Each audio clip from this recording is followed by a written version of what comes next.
Assalamualaikum teman-teman, kembali lagi bersama saya Erlangga Dani. Nah, di video kali ini saya tidak akan memberikan hukum yang baru ya teman-teman mengenai persoalan kali ini, karena di sini saya bukanlah seorang ulama ataupun mufti yang diberi wewenang untuk memberikan semacam fatwa kepada masyarakat. Nah, seperti yang kita tahu bahwa agama dengan filsafat itu telah terjadi perdebatan yang cukup panjang. Karena agama itu bertolak dari wahyu ilahi dan mengatur bagaimana kita mengabdikan diri kepada Tuhan dengan bersumber kepada dalil yang ada dalam kitab suci masing-masing agama. Sedangkan filsafat itu bertolak kepada akal dan kemudian bagaimana cara kita untuk mencari kebenaran yang sedalam-dalamnya dengan mendasarkan kepada akal. Nah, hal inilah yang kemudian menjadi dasar bagi salah satu pihak antara orang yang mendukung agama dengan filsafat.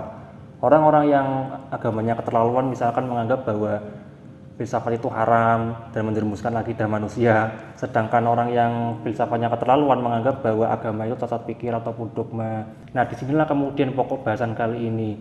Apakah belajar filsafat itu haram? Yuk, langsung aja kita mulai.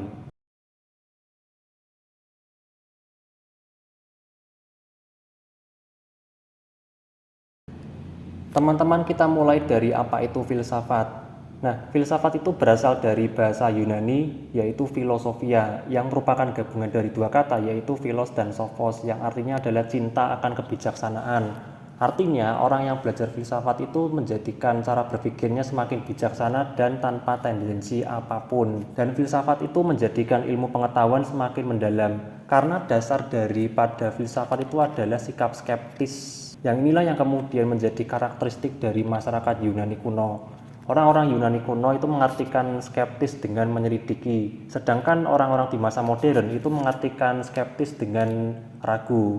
Tapi ya kembali lagi bahwa kedua kata ini memiliki makna yang sama, di mana orang yang menyelidiki itu selalu timbul dari sikap yang ragu. Dan hal inilah yang kemudian menjadikan bangsa Yunani kuno itu mampu menghasilkan berbagai tokoh-tokoh filosof seperti Thales, kemudian Anaximandres, kemudian Plato hingga Socrates. Banyak sekali ustadz-ustadz yang menyatakan bahwa hati-hati terhadap filsafat itu haram dan sebagainya. Bahkan ada juga satu postingan yang menyandarkan pada pendapat Imam Syafi'i bahwa Imam Syafi'i ini mengharamkan ilmu filsafat. Benarkah demikian teman-teman?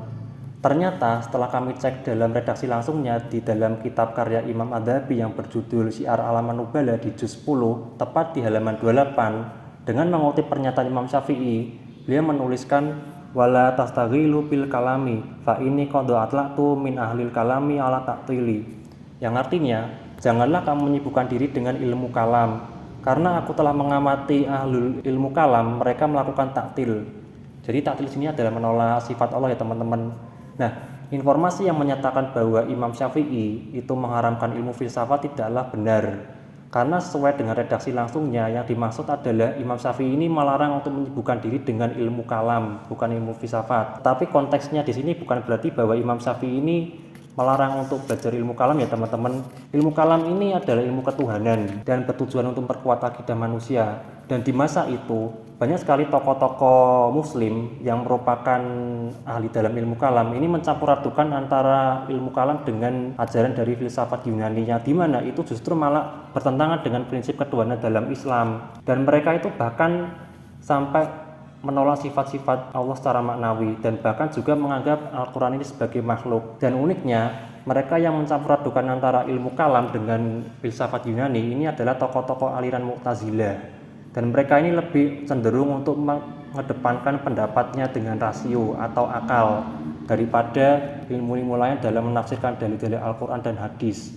Dan inilah yang kemudian dikritik oleh Imam Syafi'i. Kemudian di dalam kitab yang lain yang merupakan karya Imam Baihaqi yang berjudul Manaqib Asy-Syafi'i di juz 1 tepat di halaman 455 disebutkan bahwa waqala Ar-Rabi' ibnu Sulaiman hadartu Asy-Syafi'iyya wa hadatsani Abu Syuaib illa anni a'lamu annahu hadara Abdullah ibnu Abdul Hakam wa Yusufu ibnu Amrin ibnu Yazid wa Hafsun al-Fard wa kana Asy-Syafi'iyyu yusmihi al-Munfarid fasala Hafsun Abdullah ibnu Abdul Hakam faqala ma taqulu fil Qur'ani fa abi ayajibahu fasala Yusuf ibnu Amrin falam yajibuhu wa kulluhuma asyara ila Asy-Syafi'i Fasala asyafi'iyya fahtaja alaihi asyafi'iyu fatolat fihi al-munadhirah faqama asyafi'iyu bil hujjati alaihi bi anal qur'ana kalamullah ghairu makhlukin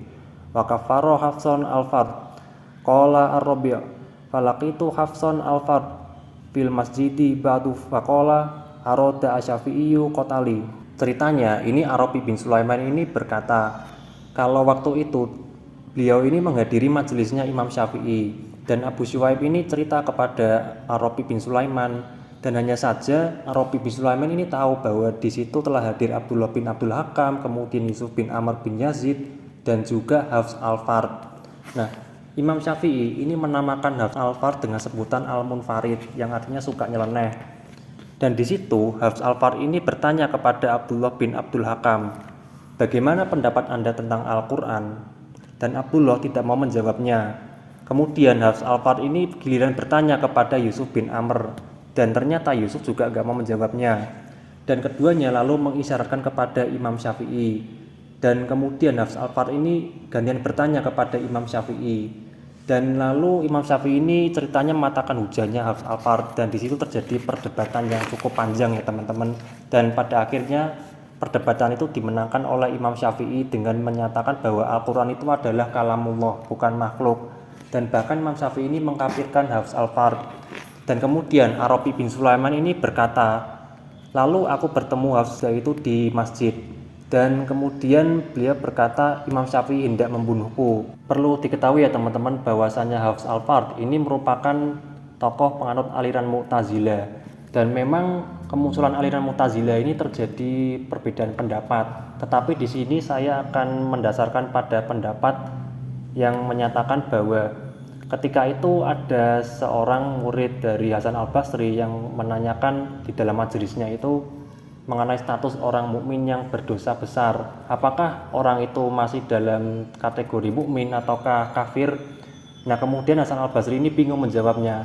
Sampai kemudian ada seseorang yang bernama Wasil bin Atha yang menjawab pertanyaan orang tadi bahwasanya orang itu masih berstatus sebagai antara mukmin dan juga kafir. Sampai akhirnya Wasil bin Atha ini kemudian keluar dari majelis Hasan al-Basri dan kemudian mendirikan kelompok sendiri yang bernama Mu'tazilah. Bahkan masih dalam kitab yang sama yaitu Manaqib Asy-Syafi'i tadi ya teman-teman, tepat di halaman 457 disebutkan dengan redaksi sebagai berikut. Wa qara'tu fi kitabi Abi Nuaim al-Asbahani hikayatu anis sahibi Ibnu Abbadin annahu dzakara fi kitabihi bi isnatihi an Ishaqi annahu qala li abi kallama asy-Syafi'iyyu yauman ba'dal fuqaha'i fadaqqaqa alaihi wa haqqaqa wa talaba wa dayyaqa faqultu lahu ya Aba Abdillah hadza li ahlil kalami la li ahlil halali wal harami faqala akamu nadaka qabla hadza. Aku membaca di dalam kitab Abi Nuaim al-Asbahani yang merupakan kisah dari Sohib bin Abbad bahwa beliau menyebutkan di dalam kitabnya dengan sanad dari Ishaq.